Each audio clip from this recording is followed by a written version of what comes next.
Bueno, muy buen día a todos. Como pueden ver, estamos en este momento en Santo Domingo y tuve el grato placer de encontrarme con un amigo, un hermano muy conocido en el mundo de las redes sociales como el Kaiser de la apologética protestante. Lo hemos bautizado así un grupo de amigos porque es un Rottweiler de verdad de la apologética protestante.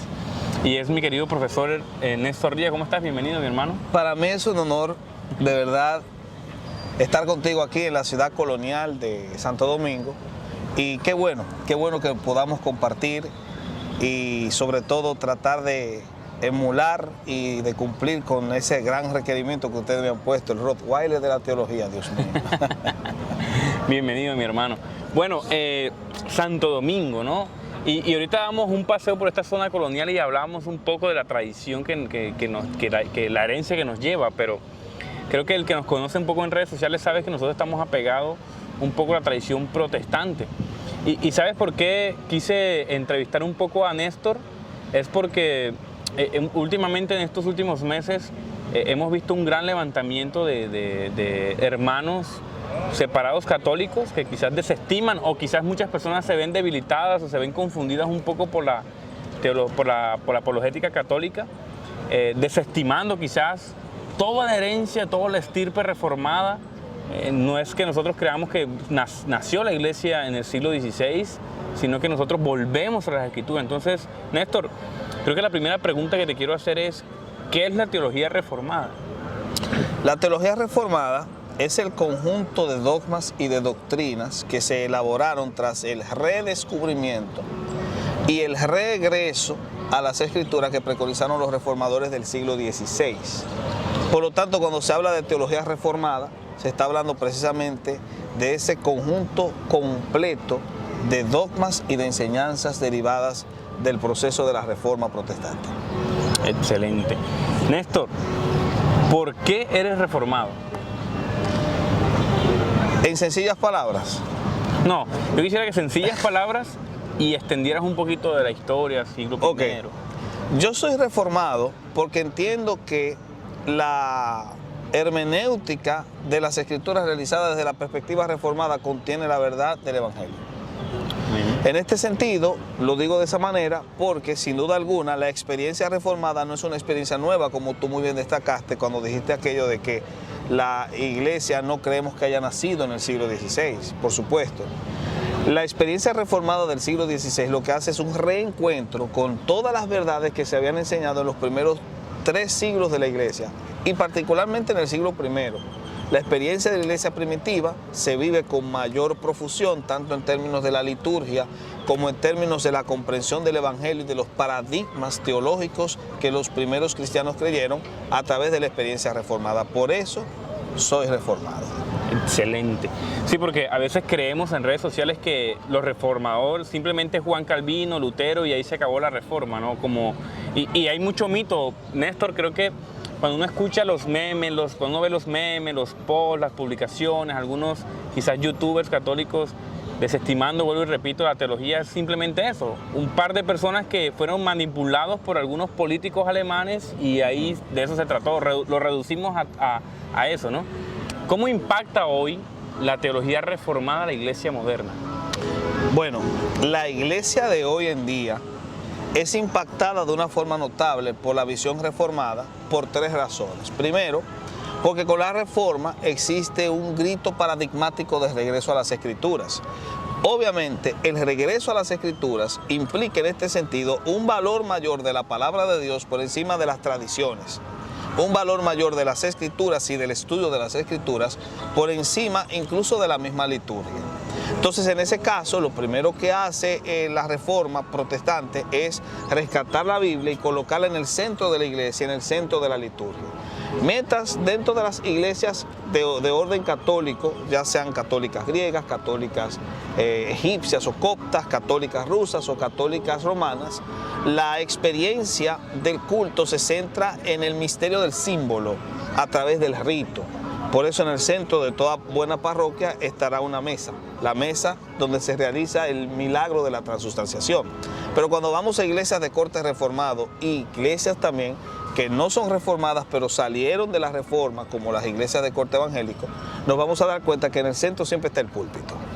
¿Por qué? Porque la palabra de Dios ocupa el centro de toda la liturgia. El punto central más importante de la liturgia es la palabra de Dios. Sorprendente que el Papa Francisco justamente escribió un libro de hermenéutica y de homilética. Y él expresa que el mejor sermón es aquel que no pase de 5 minutos. Pero en 5 minutos tú ni siquiera puedes hacer la introducción de un mensaje. Y él dice que el mejor mensaje es el de 5 minutos. Porque el paradigma que impera en las iglesias no reformadas es el rito por encima de la exposición de las Escrituras. Así que una iglesia que predica el mensaje de Cristo y que lo hace centralizando el mensaje por encima de los ritos, por encima de los cantos, por encima de la parafernalia litúrgica, es una iglesia que ha sido impactada por la reforma protestante. Eso en ese primer punto. En el segundo tiene entonces que ver con la comprensión de lo que la iglesia es en sí misma. La iglesia, desde la perspectiva de un católico romano, un católico copto, un católico griego, etcétera, es un edificio de una sola habitación. Sales de la habitación, saliste del edificio. Por lo tanto, quien se sale de la iglesia deja de ser salvo. Pero para los reformados, la iglesia no es un edificio de una habitación, sino un edificio de muchas habitaciones. Sales de una habitación y te pasas a otra porque te sientes más cómodo en otra, pero sigues siendo parte del edificio. Esa visión es revolucionaria porque permite mayor inclusividad y facilita mejor el diálogo de denominaciones. Excelente, wow, qué excelente recorrido, mucho que aprender. Y por ahí quiero orientar un poco a las personas que van a ver este video porque estoy muy preocupado, de hecho por eso vine, te visité y te molesté porque muchos jóvenes me escriben diciéndome, estoy confundido un poco porque al revisar la historia de la iglesia, creo que hay una robustez o hay más solidez del catolicismo. ¿Qué le podemos decir a esos jóvenes que están tratando de ser más fieles a la escritura, a su fe, revisar su historia? ¿Qué buena noticia le podemos decir? ¿O cómo los ayudamos a que conozcan un poco su herencia reformada? La mejor manera de acercarse al pasado es a través de quienes han escrito el pasado. Es decir, la literatura bibliográfica que habla sobre la historia del devenir reformado, los principios que se defendieron durante el proceso de la reforma, los principios que se defendieron mucho antes de la reforma, puesto que la reforma protestante no es un acontecimiento homogéneo del siglo XVI, sino que tiene un elevado, un legado muy grande detrás. Es como la cola de un cometa, el cometa de la reforma, la cola es la prerreforma y los intentos de reforma anteriores. Conocer eso nos permite a nosotros poder evaluar la situación eclesiástica actual y poder corregir los errores, corregir los entuertos y de esa manera entonces tratar de rescatar un evangelio que sea más puro y que tenga una presentación más adecuada y más propia al evangelio que fue expresado en los primeros siglos. Wow, excelente respuesta.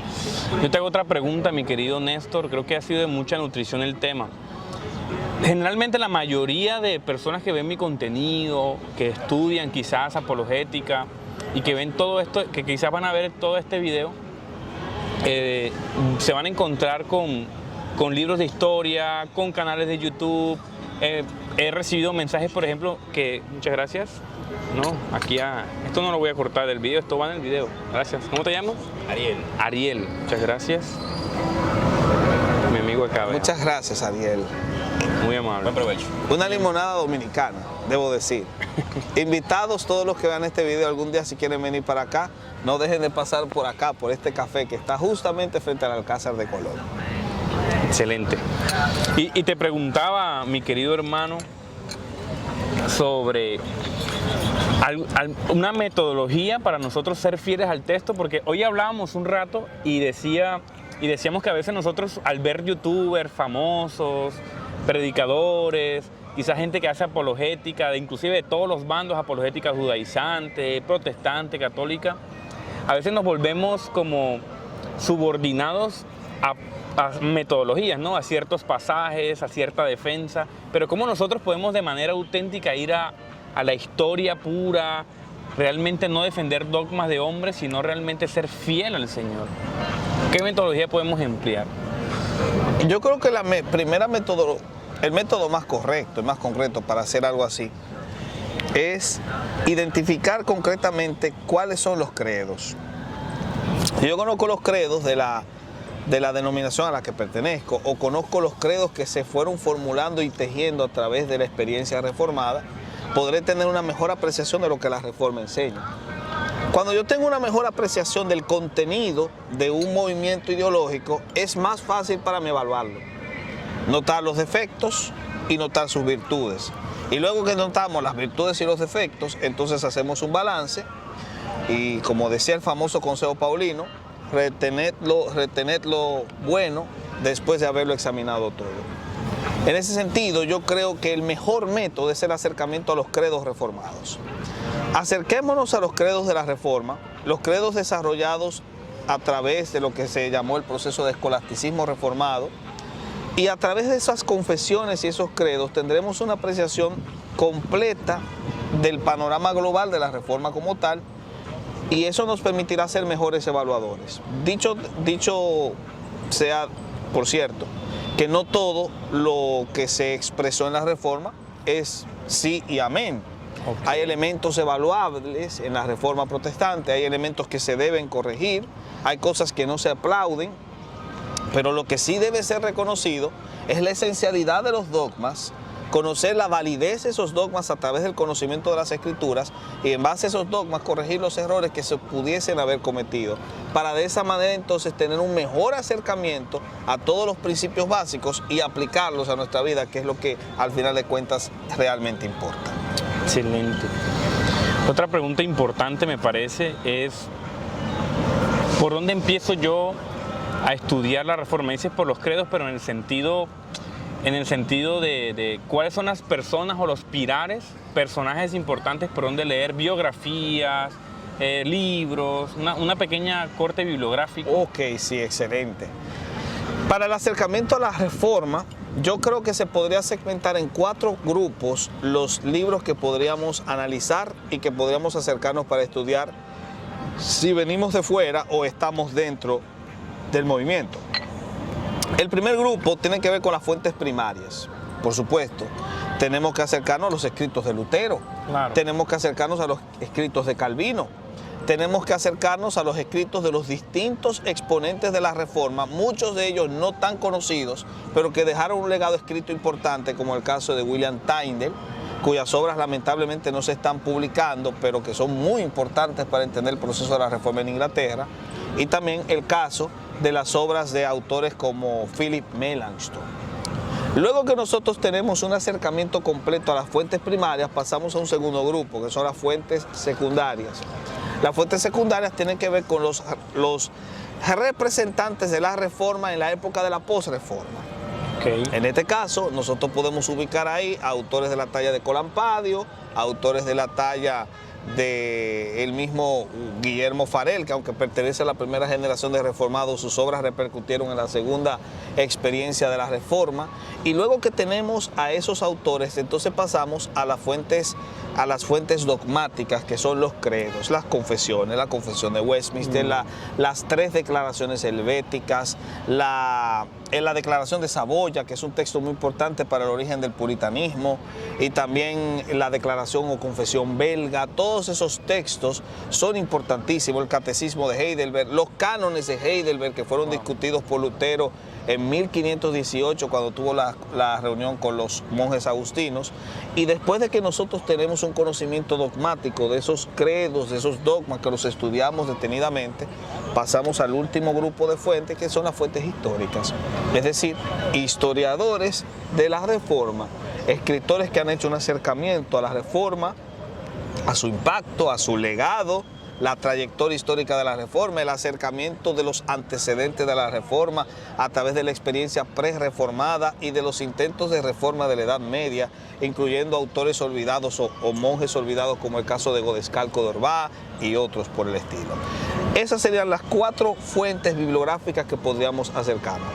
Fuentes primarias, que son los autores reformados, Lutero, Calvino, etc.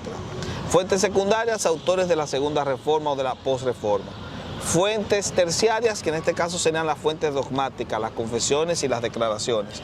Y por último, las fuentes históricas de historiadores que se han encargado de hacer un acercamiento al estudio de la Reforma como tal.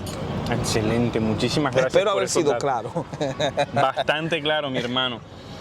Siguiendo esa misma línea, una de las objeciones más avivadas al protestantismo, a los reformados, es que aparentemente hay un relativismo.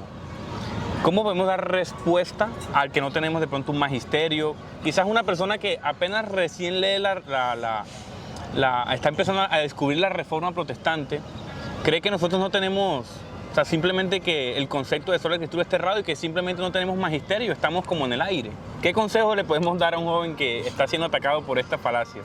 Bueno, al joven que está siendo atacado, yo le diría que lea para que descubra que la mayoría de esas argumentaciones no tienen peso ni tienen solidez. Y de esa manera puede estar más seguro en su defensa. Al que ataca, yo le diría que lea también. Porque esa opinión demuestra una ignorancia, Dios mío, perdóname por esta palabra, pero una ignorancia bestial de lo que tiene que ver con la historia del desarrollo de la dogmática reformada.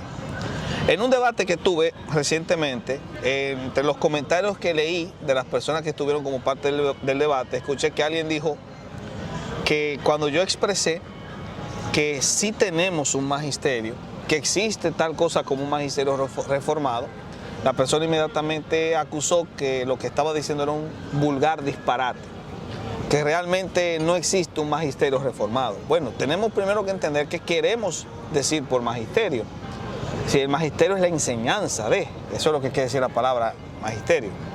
Si hay un cúmulo de personajes históricos que han dejado un escrito que ha servido como punto de enseñanza o magisterio para otros, se puede hablar que existe un magisterio. La mayor expresión del magisterio se encuentra en las confesiones sistemáticas. ¿Por qué la Iglesia Católica dice que tiene un magisterio? Porque tiene un cúmulo de personajes históricos que dejaron escritos, que sirven como referente de enseñanza y que permitieron también la formulación de ciertos credos. Ese es el magisterio. Claro. Bueno, de la misma forma, dentro de la Reforma existe un magisterio como tal, porque la Reforma tiene un conjunto de autores dentro del ámbito histórico que dejaron un conjunto de escritos que son enseñados y al mismo tiempo formaron formulaciones sistemáticas que son las confesiones de fe que han sido enseñadas a lo largo de los siglos. Eso es un magisterio. Existe tal cosa como un magisterio reformado. La pregunta que hay que hacerse es si el magisterio reformado y el magisterio católico romano se parecen o si existen principios que hacen que sea insoslayable la comparación. Creo yo que la verdadera respuesta se encuentra en el segundo punto, porque el magisterio católico romano, especialmente el magisterio católico romano posterior a la época patrística, es un magisterio que se compone de una serie de documentos desarrollados a través de los concilios que ya no son ecuménicos, y esos concilios desarrollaron documentos, y en esos documentos encontramos una expresión de fe sin base escritural. De hecho, hasta el día de hoy tú te puedes conseguir la doctrina social de la Iglesia, que es un documento dogmático de la forma como la Iglesia Católica Romana ve a la sociedad y cómo la Iglesia tiene que involucrarse con la sociedad. Y cuando tú vas a buscar las citas bíblicas, son muy escasas. O sea, el contenido es más filosófico, la construcción de los argumentos es más racional, pero hay poco peso bíblico. Tú te vas a las confesiones de fe de los reformados y vas a descubrir que están saturadas de textos bíblicos. Wow, sí. Y ahí está la gran diferencia. El magisterio reformado es mucho más bíblico que el magisterio católico romano posterior a la época patrística. Excelente. Bajo esa misma dinámica que me estás respondiendo, ¿cuáles crees que son las principales fortalezas y debilidades de nuestra fe reformada? Las fortalezas de la fe reformada son tres. Primero está su valor de las escrituras. Las escrituras son la única norma de fe y conducta, que es un principio no solamente reformado, sino que fue descubierto mucho antes de la reforma, porque se destila de los escritos de Pablo, de los escritos de los apóstoles y también de los padres de la iglesia. De hecho, incluso hasta Tomás de Aquino llega a resaltar ese mismo principio. Hay que leerlo detenidamente, porque Tomás de Aquino llega en un momento a decir algo como que el análisis de los padres dependerá siempre del valor de las escrituras. Por lo tanto, las escrituras se convierten en la norma para interpretar cualquier otra cosa. Ese principio de sola escritura es un principio que los reformadores lograron rescatar y apropiarse de él de una forma encomiable, hasta el punto tal que todo el mundo piensa que eso es un principio única y netamente reformado, pero no es así. Esa es la primera fortaleza que ellos tienen. La segunda fortaleza es el principio de la sola gratia. Indudablemente, como decía C.S. Lewis, la gracia es lo que define y diferencia al cristianismo de cualquier otro discurso religioso. Por lo tanto, cuando hay un rescate de la gracia, se está rescatando la esencia del cristianismo como tal. Los reformados tienen esa fortaleza. Y el tercer elemento que sirve como fortaleza es el principio de solus Christus, solo Cristo. Si Cristo es la única cabeza de la iglesia, entonces es mucho más fácil lograr tener una comprensión adecuada de la visión denominacional e interdenominacional, porque todos entendemos que Estados Unidos no pone una cabeza visible humana, sino pone una cabeza espiritual que es Cristo. Y al ser Cristo la cabeza espiritual, el cuerpo es espiritual. No es un cuerpo visible, es un cuerpo invisible. Y ahí nace el principio de iglesia invisible, que es tan importante para el desarrollo del discurso interdenominacional o ecuménico, que es más factible que se dé dentro del ala protestante reformada que dentro del ala católico romana. Excelente. Bueno, hay mucho que leer, creo bastante. Y quiero terminar con un par de preguntas más. Bueno, una pregunta más, y me gustaría que hicieras un cierre para nuestros hermanos.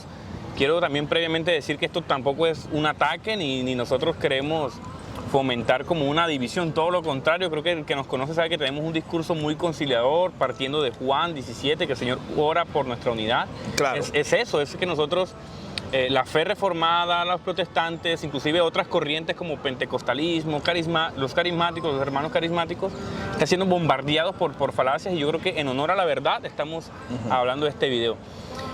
¿Cuáles crees, hermano, tú que has estado en varios debates con hermanos separados católicos, cuáles creen que son sus debilidades y sus fortalezas también? Bueno, voy a hablar de las fortalezas. En primera instancia, creo que una de las fortalezas de los hermanos católicos romanos, especialmente los católicos romanos, es la homogeneidad aparente que presentan dentro de su equipo. Es decir, la Iglesia Católica es una iglesia que parece no dividirse. Por supuesto que bajo la sombra existe un sinnúmero de corrientes distintas, pero la homogeneidad que sobrevive gracias a la estructura que poseen es una fortaleza. No quiere decir que sea algo positivo, pero es una muy buena fortaleza que tienen. Lo segundo que creo que poseen los hermanos católicos romanos es una dependencia completa del conocimiento del magisterio personal que poseen. Estoy hablando especialmente de los académicos y apologistas católicos romanos que saben y conocen muy bien el magisterio y tienen una mejor conexión de la historia del desarrollo de su iglesia que muchos hermanos reformados, y no reformados, muchos hermanos evangélicos, que muchos de ellos no tienen un conocimiento adecuado de la historia de la iglesia como tal y no tienen conciencia de su propio magisterio. El católico tiene conciencia de su propio magisterio, el reformado hay que decirle, usted tiene un magisterio. Claro. Y por último, creo que también dentro de lo que es el análisis de la teología sistemática, no puedo dejar de decir que uno de los puntos más fuertes que tiene el catolicismo romano es su concepción de la doctrina social, cómo la comunidad tiene que ser imbricada a través de la acción eclesial, y también su conocimiento básico de lo que es la teología propiamente dicha, es decir, el conocimiento de la doctrina de Dios, los argumentos trinitarios. Hay que leerse a los autores católicos para poder disfrutar al máximo de los mejores argumentos para defender el concepto de la Trinidad. Excelente. Ahora, respecto a las debilidades, tanto de unos como de otros, porque me hiciste la pregunta de la debilidad de los reformados y no la había respondido, creo que una debilidad dentro del ala reformada es la preeminencia de los conceptos propios por encima del diálogo interdenominacional. Ese es un punto que tenemos como problema y que debemos resolver. Creo que la visión de un edificio con muchas habitaciones, que es una visión reformada, tiene que ser recordada dentro del ámbito reformado, para que no satanicemos a un hermano que se pasa a otra de las habitaciones creyendo que se ha salido de la iglesia. Eso creo que debe ser corregido.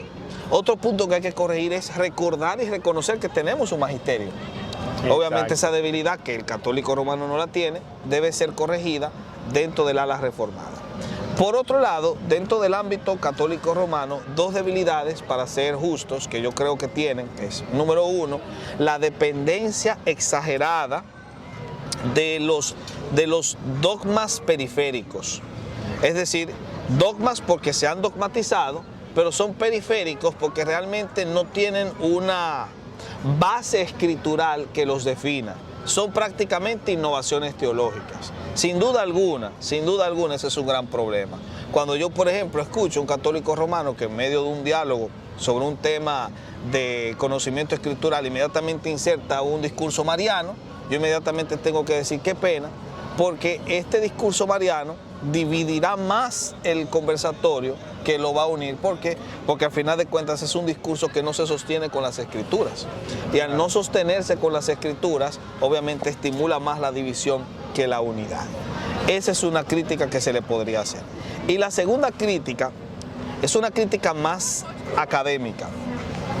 Y no es una crítica general, sino particular, específica para ciertos sujetos dentro del ala católico romano, que se han enfocado en crear segmentos divisivos dentro del ala del catolicismo romano por querer defender una postura determinada. Ejemplo, los que rechazan el discurso ecuménico del Concilio Vaticano II porque quieren mantenerse en la cerrazón que representó el discurso tridentino. Por lo tanto, apoyan el Concilio de Trento, reniegan del Concilio Vaticano II y al hacer eso están creando una división dentro de su propio grupo. Y yo creo que eso es algo que tiene que ser denunciado y criticado. Que tiene que ser recibido. Bueno, mi hermano, creo que mucho que aprender, no me esperaba tanto, la verdad. Creo que va a ser de mucha bendición para los hermanos, católicos, no católicos, reformados, protestantes, evangélicos, para todo el público en general, entendiendo que somos una fe histórica, además valiosa. Me encanta esa analogía de la casa con muchas habitaciones. Creo que responde muy bien a lo que el Señor nos ha llamado a hacer y bueno, creo que esto es una oportunidad, una invitación a decir que hay mucho que estudiar. Y eso es algo maravilloso porque nuestra fe, hoy entrábamos a una biblioteca tradicional aquí en Santo Domingo y tú me mostraste como dos alas y yo decía, no, es que hay mucho que leer. A veces el bolsillo no alcanza para ver a veces. ¿Por qué nos hiciste pobres? No nos alcanza el bolsillo, pero el Señor va proveyendo, ¿cierto? Yo creo que el Señor va proveyendo, sí. Creemos en eso. Y bueno, hermanos, palabras finales tanto para católicos, para protestantes, evangélicos, reformados, anglicanos. Mis palabras finales.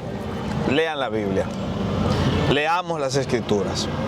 Y leyendo las Escrituras, sin los lentes del prejuicio denominacional, tratemos de conocer lo que el Señor nos enseña y aferrémonos a la verdad del Evangelio. Solamente así se eliminarán todas las asperezas y todas las divisiones que nosotros hemos tenido que experimentar durante los últimos 400 años. No 500, los últimos 400 años.